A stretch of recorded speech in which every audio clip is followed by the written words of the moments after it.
Oui, bonjour à tous. Donc, Marc Sigris, moi je suis basé à Bordeaux, au FCBA, et donc je suis ingénieur spécialisé en menuiserie bois et mixte bois. Donc, la première partie de ma présentation, ça va être sur le contexte marché, fenêtres et portes extérieures bois. Et dans une deuxième partie, Maëlène du CRIT nous présentera plus spécialement l'opération collective que l'on souhaite mettre en œuvre dans le Grand Est, dans la région Grand Est.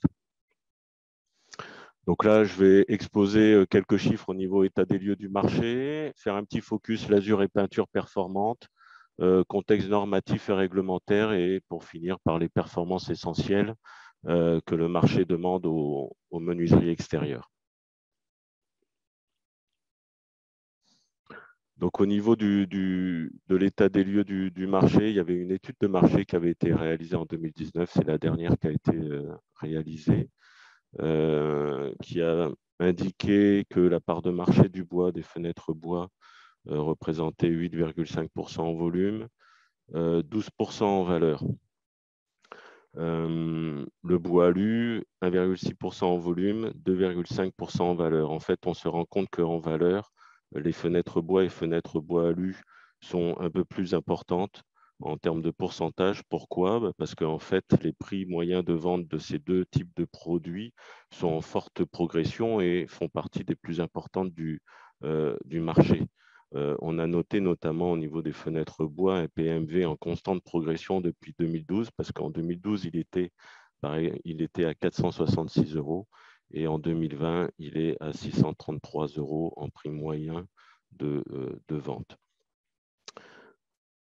Les produits bois et les produits bois alu ne sont pas des produits qui sont soumis à une forte concurrence de l'import, au contraire du PVC notamment et de l'alu. Au niveau contexte des entreprises, on sait très bien que la filière bois au niveau des fabricants de fenêtres bois, c'est un contexte un peu particulier avec une production très régionale, artisanale et locale, hein, puisque ça représente les deux tiers du marché. Voilà. Et c'est une production en croissance. Voilà. Euh, Par contre, au niveau des bois alus, on a un contexte d'entreprise différent, puisqu'on va dire qu'on a trois entreprises qui représentent les trois quarts du marché. Et ensuite, on a beaucoup de fabricants de fenêtres bois qui ont une offre fenêtres bois alu, mais ça ne représente pas beaucoup en termes de part de marché pour chacun d'entre eux.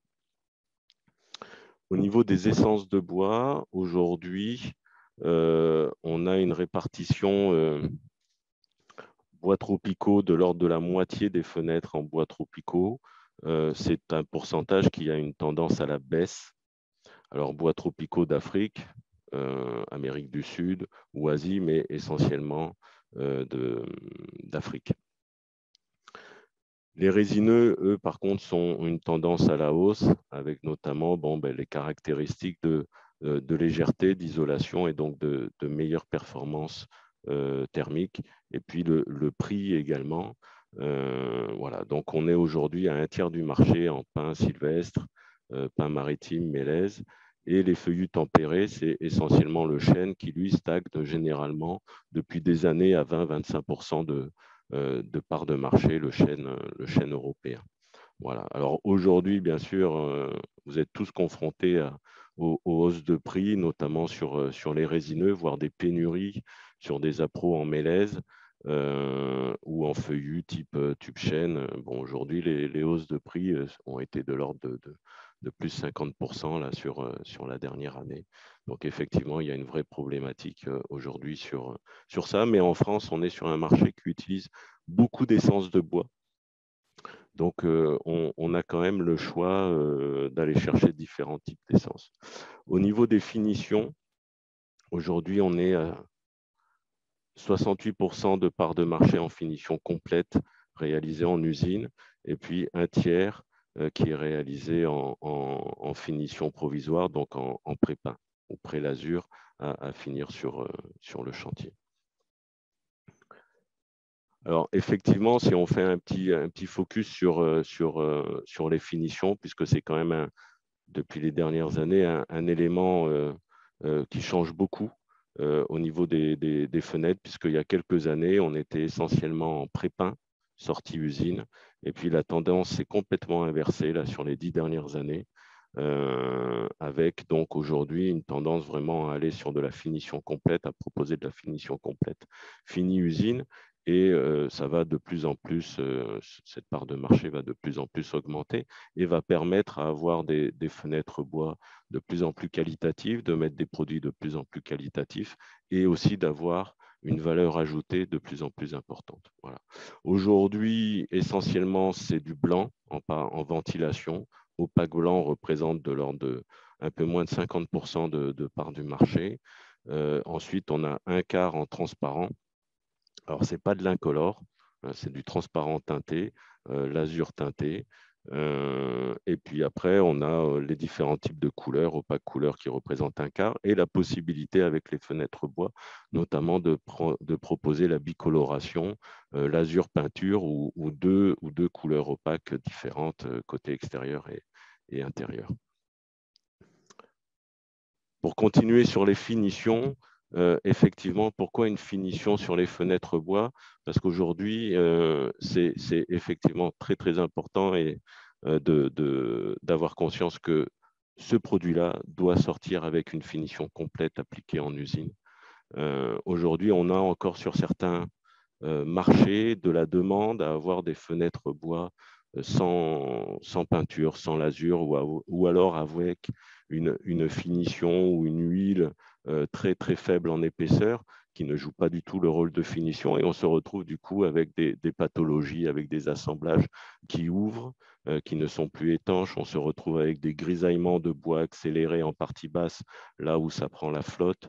On se retrouve avec des plans de collage qui s'ouvrent.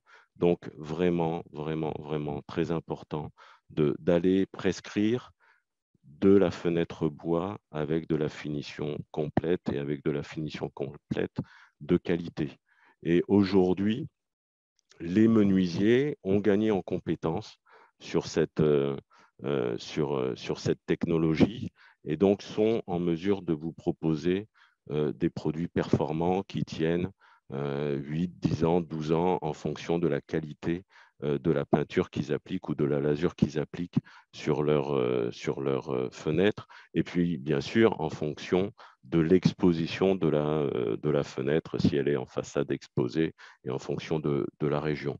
Aujourd'hui, les menuisiers ont un outil public via les dossiers techniques que l'on fait, nous, sur l'évaluation des produits de finition. Et donc, vous avez ici un lien vers les produits de finition qui ont des niveaux de performance qui va de 5 ans à 12 ans en termes de tenue avant rénovation du film. Je vous invite à aller voir. L'année dernière, on avait fait un webinaire spécifique sur la finition sur bois extérieur. Il est toujours en ligne sur la chaîne YouTube. Vous pouvez aller le voir sur ce lien-là. Au niveau du contexte normatif et réglementaire, il faut bien distinguer deux cas. À gauche, c'est le marquage CE qui a été mis en place en 2008-2009. Okay. À droite, c'est le niveau d'assurabilité qui correspond à la conformité au NFDTU 36.5. Donc, à gauche, le marquage CE, c'est spécifique sur des caractéristiques que l'on attend de la fenêtre. L'AEV, le mécanique, l'acoustique, le thermique, les substances dangereuses. Mais par exemple, dans le marquage CE, tout ce qui est durabilité du bois, la qualité des collages, les performances des finitions ne sont pas inclus et ne sont pas demandés par le marquage CE. Donc, vous pouvez très bien, un architecte, un maître d'œuvre, maître d'ouvrage peut très bien, ne doit pas se satisfaire du simple marquage CE et il doit aller au-delà de ça et il doit demander justement des produits qui sont conformes au NFDTU 36.5 pour justement être sûr que ces produits-là sont bien inclus dans l'assurabilité du produit en termes de décennale. Voilà, parce que le NFDTU 36.5, en fait, à l'intérieur de la conformité à ce DTU, en fait, il y a quelques textes, quelques normes spécifiques à la fenêtre bois. On ne va pas rentrer dans les détails, vous avez les références qui sont marquées au-dessus. Et dans ces textes normatifs, il y a notamment les éléments qui permettent d'assurer la durabilité du bois, la qualité des collages et les performances des finitions. Donc, c'est vraiment au niveau franco-français qu'on a la certitude que ces aspects-là sont pris en compte. Les entreprises, les artisans qui sont RGE doivent poser des fenêtres conformes au DTU 36.5 et pas seulement au niveau et pas seulement des produits conformes au marquage CE. Alors, le marquage CE, ça reste quand même une réglementation. Voilà, c'est-à-dire qu'à partir du moment où vous voulez commercialiser, eh ben, chaque metteur sur le marché doit apposer effectivement une déclaration de performance sur son produit. Donc, un Polonais qui vient vendre sur le marché français, effectivement, il va y avoir le marquage CE. Mais s'il vend sur le marché français, il faudra aussi qu'il ait une conformité au NFDTU 36.5. Et ça, rarement il l'a. Donc, il faut bien faire ce distinguo. Voilà. Vous avez ici des liens vers les dispositions pour mettre en place le marquage CE. Donc, ce qui est important, c'est surtout d'avoir des fenêtres conformes au NFDTU 36.5. Pour cela, notamment à FCBA, ça fait depuis maintenant plus de 20 ans qu'on propose des sortes d'homologation de gamme de fenêtres. Donc, votre gamme de fenêtres à vous, celle que vous faites dans votre atelier, eh ben, on l'analyse par rapport à ces textes de référence. On vous indique les choses qu'il faut éventuellement changer pour devenir conforme aux normes. Donc, parfois, effectivement, il y a des changements de conception ou il y a des changements de référence de certains de vos composants. Et après, on vous fait passer des batteries de tests classiques, AEV, acoustique, thermique, mécanique, pour que vous ayez ensuite un avis de conformité FCBA, de conformité au DTU 36.5. Cet avis de conformité FCBA, il alimente notamment des labels du type FAS ou label un peu plus connu, même menuiserie 21 qui existe depuis plus de 20 ans. Il va fêter ses 20 ans, je crois, cette année. Voilà, où donc il y a des signataires, il y a une quarantaine de signataires et donc chacun ont des gammes homologuées au DTU 36.5 et on réalise des audits réguliers chez eux pour vérifier la qualité de leur fabrication. Et ensuite, il y a même la certification NF Fenêtre, où c'est un niveau, on va dire, de surveillance de l'atelier de fabrication plus important, plus rigoureux que Menuiserie 21, puisqu'on est sur 2 audits par an. Voilà. Si votre produit n'est pas conforme aux normes en termes de conception, donc par exemple, il y a une fenêtre mixte alu, PVC, bois, il n'existe pas de normes de conception sur ce type de fenêtre. Ou si vous utilisez du vitrage extérieur collé, ou si vous voulez ne pas caler votre vitrage, ou si vous utilisez des bois thermiquement modifiés, type bois rétifié, bois acétylé, eh ben vous êtes hors scope de la traditionnalité. Ça ne veut pas dire que vous ne pouvez pas le commercialiser, mais ça veut dire que vous devez justifier de la pertinence de votre solution via un autre procédé. Ces autres procédés, c'est soit un avis technique du CSTB, soit un avis d'expert et une marque de qualité de FCBA. Donc, ce sont des choses que l'on sait faire et que l'on sait gérer. Voilà. Et qui sont notamment très importantes pour votre assureur. Un petit point sur la RE 2020, puisque ça y est, on est en plein dedans depuis le 1er janvier de cette année, avec notamment 2 aspects nouveaux. C'est le confort d'été et la lumière, et puis c'est la partie environnementale sur les FDES. Donc tout d'abord sur la partie énergie, effectivement, la réglementation a voulu mettre l'accent sur la conception bioclimatique. Et notamment le fait de devoir concilier le confort thermique et le confort lumineux. Voilà. Donc, en fait, il y a eu un nouvel indicateur au niveau du confort d'été avec des nouvelles règles. Et il y a aussi des exigences au niveau de l'apport minimal de lumière naturelle. Voilà. Donc, effectivement, les architectes, les maîtres d'œuvre, maîtrises d'ouvrage doivent regarder ces aspects-là. Mais on va dire que c'est surtout sur les aspects vitrage du coup que ça impacte. La surface vitrée minimale, le fameux 1/6 dont on avait l'habitude, n'a pas été remis en cause et justement, il est très important de le laisser. Au niveau des exigences en termes de perméabilité à l'air, il n'y a pas eu de changement non plus, ni au niveau des traitements des ponts thermiques. Voilà. Donc, il n'y a pas de révolution, on va dire, majeure par rapport à la conception de la fenêtre. Pour autant, plus on va utiliser des fenêtres avec des clairs de vitrage et des vitrages performants, mieux ce sera pour répondre à ces éléments-là. On avait de même réalisé l'année dernière, en 2021, un webinaire où vous avez un peu plus d'éléments. Voilà, vous pouvez aller le voir sur ce lien-là. Sur la partie environnementale, c'est là où il y a eu pas mal de nouveautés, avec notamment donc le besoin en calcul de l'analyse de cycle de vie du bâtiment. Pour ce faire, les bureaux d'études ont besoin d'avoir les FDES, donc les données environnementales de chacune des parties d'ouvrage ou des produits qui composent le bâtiment. Donc, c'est pour ça qu'on parle de FDES, fiche de données environnementales et sanitaires,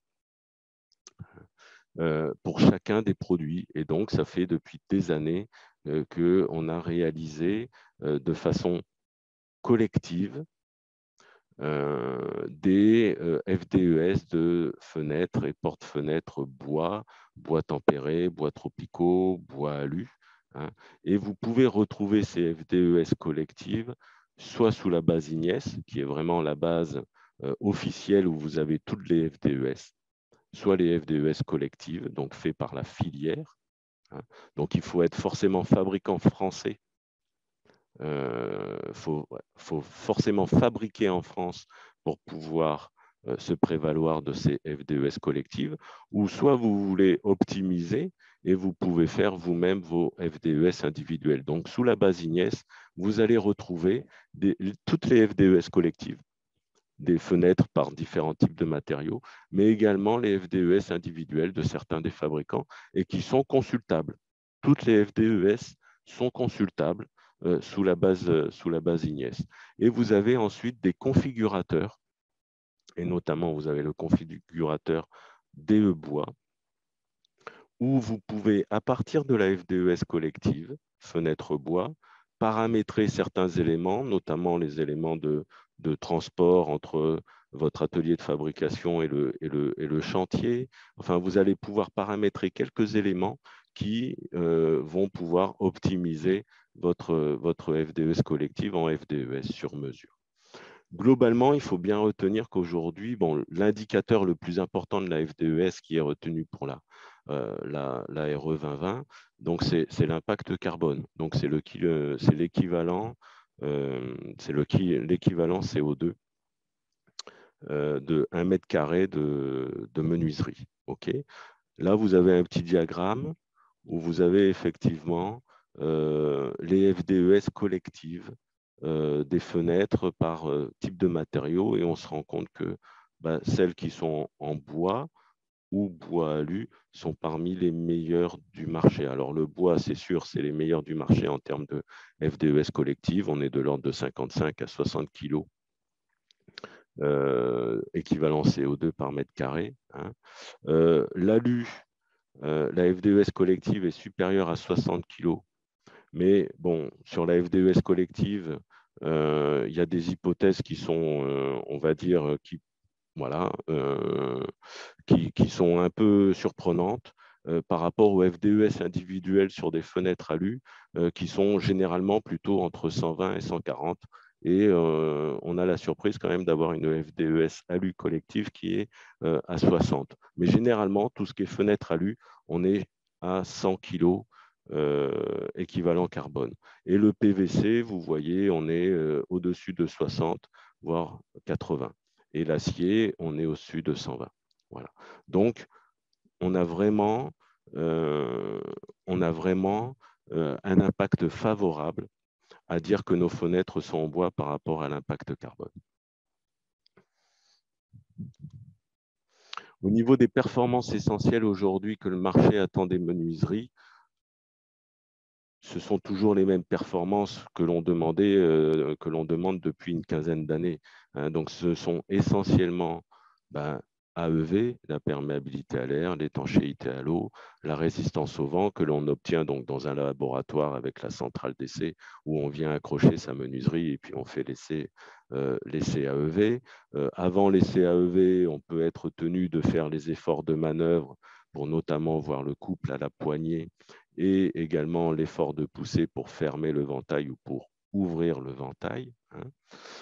On a les essais mécaniques là en haut à droite, la photo en haut à droite, où on vient notamment regarder la résistance des compas, des dispositifs de sécurité sur oscillobattant, ou également les essais d'endurance où vous avez un bras articulé, ici un robot qui vient se fixer sur la poignée de la fenêtre et qui vient opérer des cycles d'ouverture-fermeture du ventail. Donc, généralement, en fenêtre, en ouvrant à la française, c'est 10 000 cycles minimum, où on vérifie qu'effectivement, après 10 000 cycles d'ouverture-fermeture, il n'y a pas de dégradation de la perméabilité à l'air, des organes de rotation, du joint qui assure l'étanchéité à l'air, bon, voilà, les choses comme ça. Autre performance qui est demandée, ce sont les calculs thermo-optiques, et ça, c'est également depuis des années, depuis qu'il y a des avantages fiscaux qui sont associés à ces valeurs thermo-optiques. Alors, au début, c'était que le thermique avec le UW, la transmission thermique, hein. Et puis ensuite, il y a eu les apports solaires, le SW, et puis la transmission lumineuse, le TLW. Aujourd'hui, les avantages fiscaux qui sont dans les bouquets type MaPrimeRénov' ou les certificats d'économie d'énergie, les critères d'éligibilité, c'est toujours les mêmes en fonction du produit. Et donc, voilà, c'est à la fois une correspondance entre UW et SW.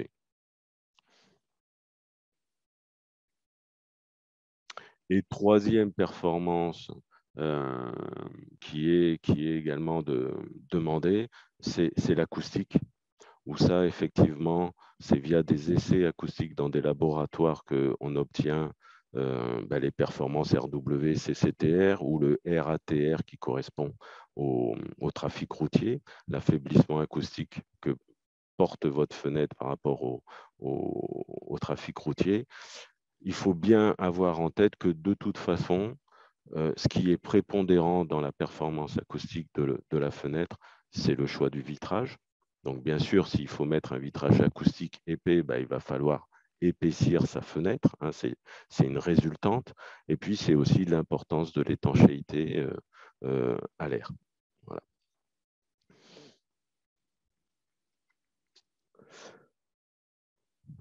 En dernier slide, je voulais vous indiquer qu'aujourd'hui, il y a vraiment une mine d'informations publiques et de contenus techniques publics sur Internet via les sites là, que j'ai listés, que ce soit les fenêtres bois, que ce soit le pôle fenêtre, que ce soit le catalogue construction bois, où vous avez des fiches produits sur les composants de menuiserie, hein.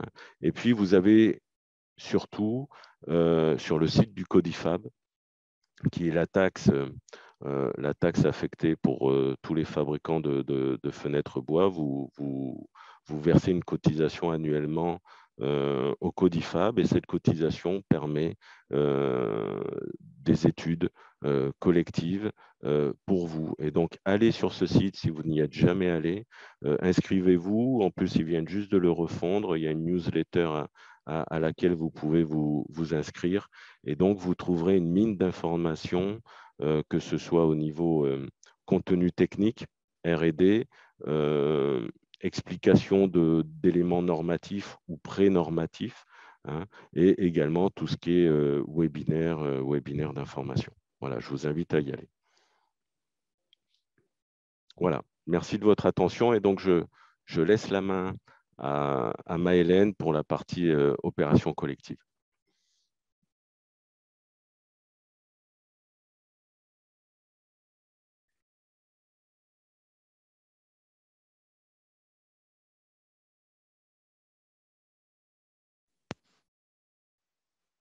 Alain, il faut ouvrir ton Ouais, micro, on mon ne micro t'entend est pas. fermé.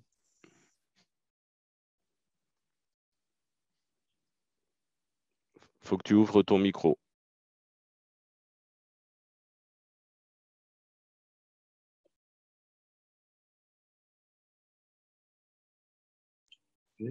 Ça y est, Ouais, c'est bon. c'est bon, on t'entend. Maëlène. Très bien.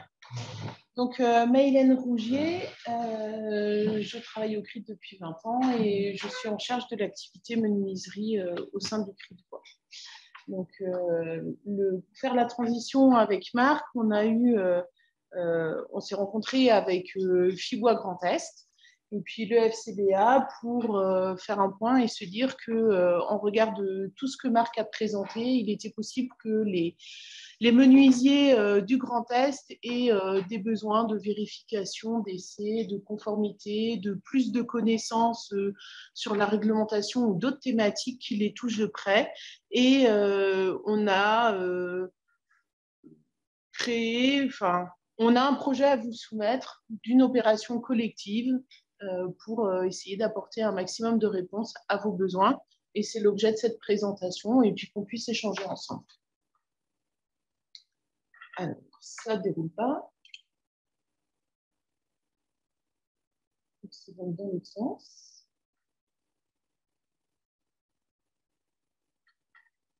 Donc, il y a 3 intervenants au niveau de cette opération collective, d'accord? Donc, il y a 2 partenaires techniques qui seraient le CRIT Bois et le FCBA, puisqu'on a des compétences en fait qui sont multiples et complémentaires. Le FCBA est notifié, nous non.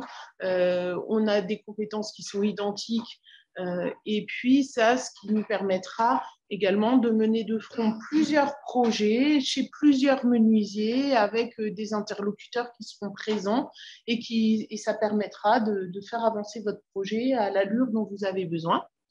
Et puis, le CRIT Bois, c'est votre plateforme de proximité au niveau des essais, au niveau des caractéristiques, c'est celle du Grand Est. Et donc, le FCBA s'associera avec nous pour qu'on puisse utiliser une partie de nos matériels pour qualifier vos menuisiers. On a déjà mené ce type d'opération collective avec de conjoints avec le FCBA, donc peut-être que certains l'ont eu puisque on l'avait déployé en Lorraine, Champagne, Ardennes. Ça s'appelait Thermofen, c'était pour accompagner les menuisiers à une meilleure qualification et compréhension des problèmes de thermique des menuiseries, d'accord. Et puis c'était le début des essais AEV. Et puis au CRIT Bois, j'entends. C'était pas les débuts des essais AEV.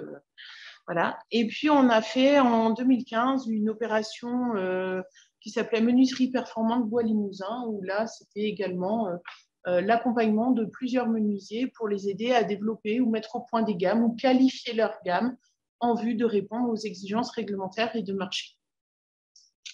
Donc ça, ce sont les partenaires techniques. Et puis, on a un appui local qui est votre animateur de la filière des menuiseries bois, donc IFI Bois Grand Est. Donc nous, autour de la table, on a la chance d'avoir Christian Kibamba avec nous.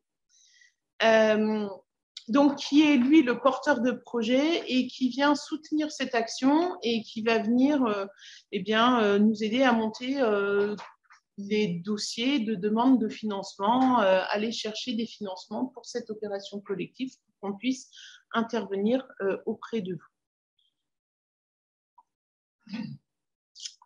Donc, l'opération collective, telle que nous, on l'imagine, elle a une cible, c'est entre 7 et 12 menuisiers.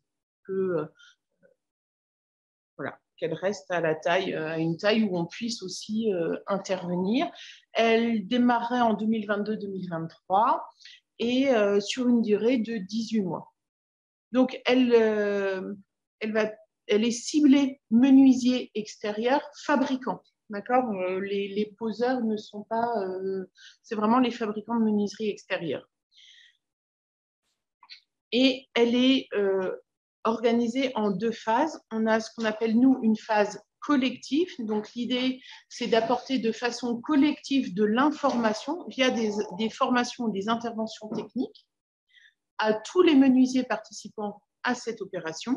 Et une phase individuelle où là, le CRIT Bois et le FCBA interviendront spécifiquement sur les problématiques et les besoins recensés au sein d'une entreprise. Et ça restera confidentiel et ce seront vos données. D'accord? Donc, sur la phase collective, on a plusieurs thématiques que vous voyez au-dessus, mais il y en a une qui nous semble indispensable et qui, de toute façon, sera retenue dans le socle. C'est tout ce qui est en lien avec la conception et la performance. Donc, ça correspond à ce dont Marc a parlé tout à l'heure, sur tout ce qu'il faut pour respecter le DTU 36.5. D'accord? Donc, dans l'opération collective, la partie collective est obligatoire pour tous les menuisiers. Par contre, si après, il n'y a pas de besoin en qualification de gamme ou d'intervention des centres techniques, ça, ce n'est pas une obligation. D'accord? Donc, la phase collective, ce que je disais, c'est que tous les menuisiers y participent. Et les formations, les interventions techniques que l'on aurait auprès des menuisiers, l'idée, c'est de vous apporter un maximum de connaissances sur une journée, que soit c'est un format un jour, soit c'est un format 2 fois une demi-journée. D'accord? Et on va retenir 5 thématiques. Nous, par rapport à notre connaissance des menuisiers bois, de leurs attentes, on a identifié plusieurs thématiques. On en a retenu une qui est le socle, la base, la conception DTU 36.5. Et on en a identifié d'autres qui seront soumises un peu à votre choix. Et dans le questionnaire en fin d'intervention, vous allez pouvoir dire, vous, lesquels vous intéresseraient pour nous donner une idée, lesquels il faudrait le retenir lors de la réalisation. Donc, je vais vous les présenter brièvement. Donc, conception et performance, vous voyez bien ce que c'est. On a une thématique éco, donc c'est plutôt sous forme d'intervention technique pour aborder un petit peu plus en détail tout ce qui est en lien avec les l'ARE 2020, les FDES, l'éco-conception, la REP, la gestion des déchets, voilà, tous ces points-là.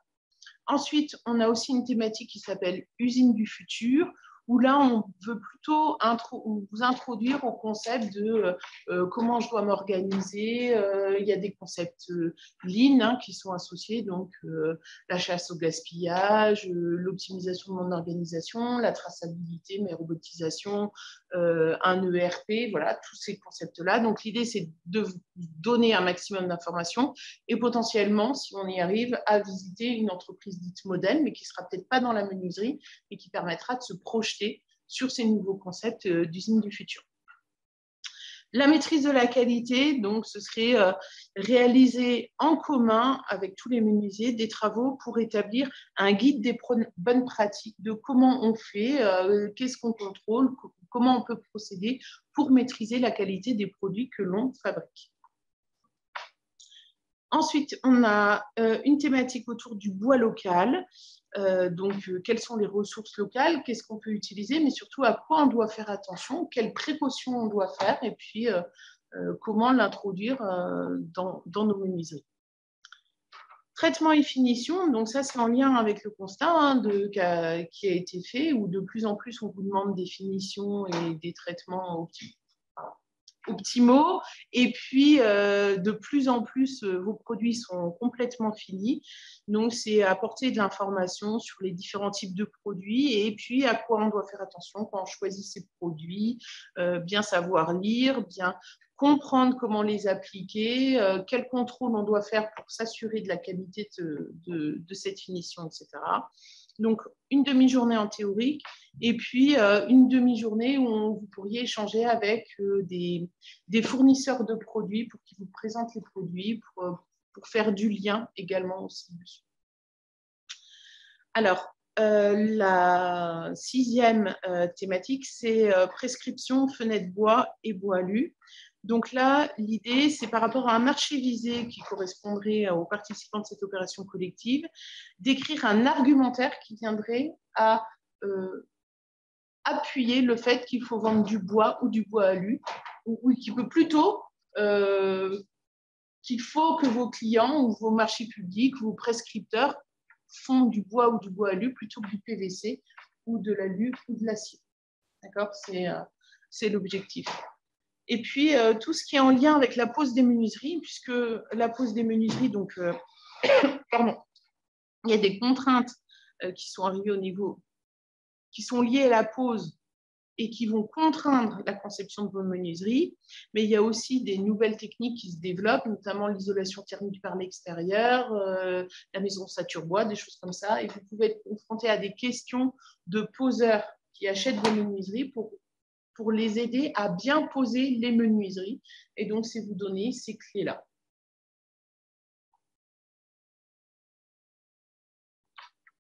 La phase individuelle, donc on a défini 2 actions, d'accord? Donc, c'est bien un accompagnement personnalisé. Chaque participant choisit s'il veut faire l'action 1, l'action 2, ou les 2, ou aucune. Et ce sera à vous de choisir en fonction de vos priorités ce que vous avez envie de mener, et ça restera vos éléments des données confidentielles. L'action 1, c'est l'étude ou des essais que l'on peut faire sur une ou plusieurs de vos gammes. D'accord? Donc, il y a un niveau 1 qui serait, on va dire, le marquage CE, ce qui permet la caractérisation des performances de base d'une menuiserie. L'essai AEV, le calcul thermo-optique et la venue dans votre atelier pour parler contrôle de production en usine, puisque c'est une obligation dans le cadre du marquage CE. Et puis, on a un niveau 2 qui permet d'atteindre jusqu'à la délivrance de la conformité de vos gammes au ONF DTU 36.5. Donc, bien sûr, on va prendre en compte le niveau 1, mais au-delà de ça, il y a l'analyse de la conception et de sa vérification de sa conformité aux normes, et puis d'autres essais, les essais acoustiques, la résistance mécanique et l'endurance, et puis ce fameux je ne vais pas dire trophée, mais document technique FCBA de conformité au DTU 36.5. Donc ça, c'est pour l'action 1 qui se décline sur 2 niveaux. Et l'action 2, c'est par rapport aux autres thématiques qui auront été débattues, vous disposez d'un forfait de équivalent 3 jours ingénieurs pour travailler avec vous à mettre en place quelque chose ou à initier ou à faire une étude dans la limite de ce budget. Alors après, si pour faire votre étude, il faut, je vais dire, par exemple, 5 jours, l'opération collective, elle prend en place 3 jours et puis après, il y a un complément. Et l'idée, c'est que vous puissiez vous appuyer sur le FCBA ou le CRIT ou les deux pour initier une étude en lien avec une des thématiques retenues.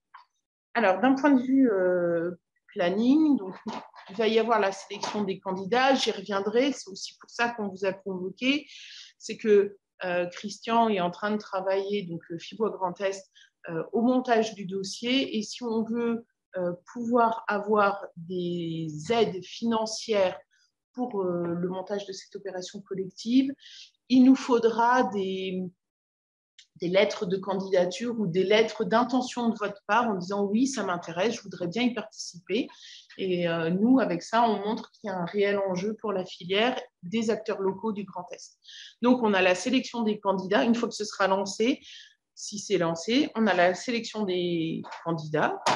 On aura bien sûr identifié les thématiques et ensuite on lance la phase 1, donc, qui est la partie action collective. Et l'idée, c'est de faire ces 5 jours d'intervention sur les 6 premiers mois. D'accord? Et l'action 1 ou 2, d'accord, donc qui est la phase individuelle, de la lancer à partir du 3e mois du début de l'opération collective.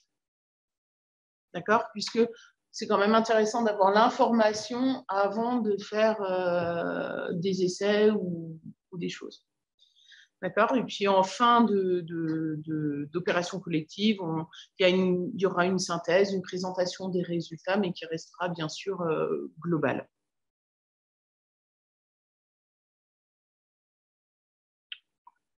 Donc, par rapport à notre retour d'expérience, eh bien, généralement, sur ce type d'opération collective, c'est le maintien et la montée en compétence des thématiques actuelles et d'avenir par rapport au menuisier.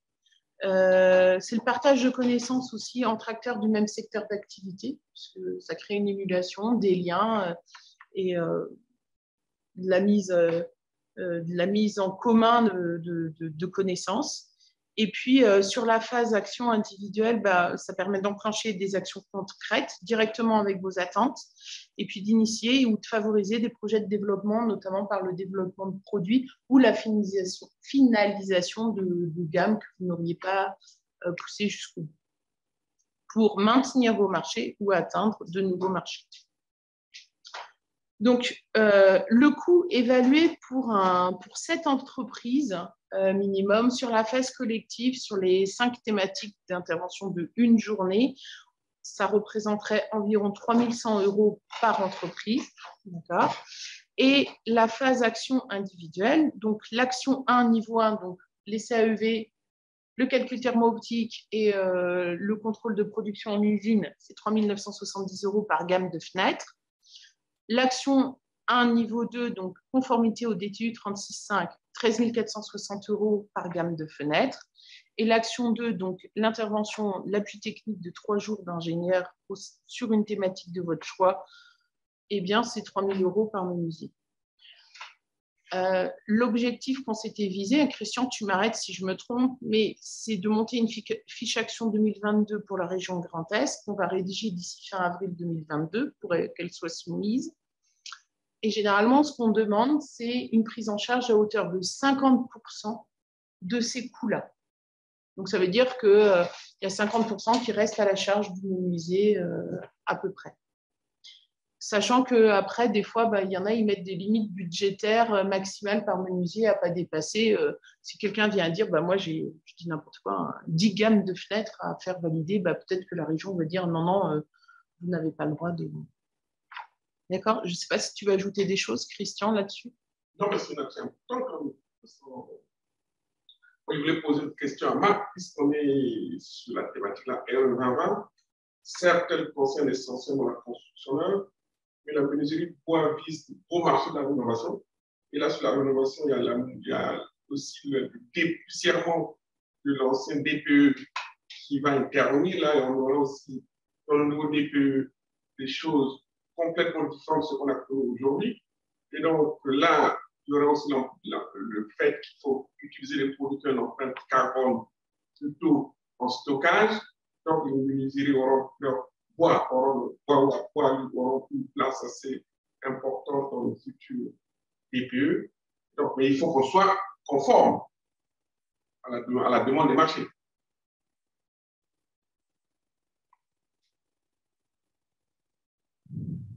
Oui, je suis d'accord. C'est l'approbation ou... Ok.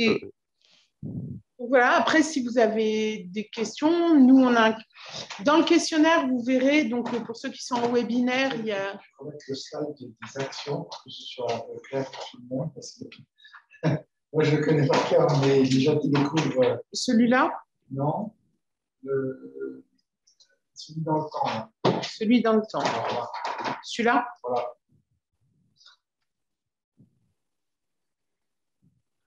Donc, voilà, là, c'est votre temps de parole. Si vous avez des questions, des demandes de précision, des réactions. Les gens en ligne. Voilà, non, mais les gens en ligne, c'est Stéphane qui gère s'il y a des mains qui cessent. D'accord. Pour les personnes en ligne, vous pouvez soit poser vos questions dans l'onglet QR, soit lever la main et je vous ouvrirai le micro. Là, il y a une main levée, mais elle est levée depuis le début du webinaire. Ouais, voilà. Non, il va avoir... Un listing des questions.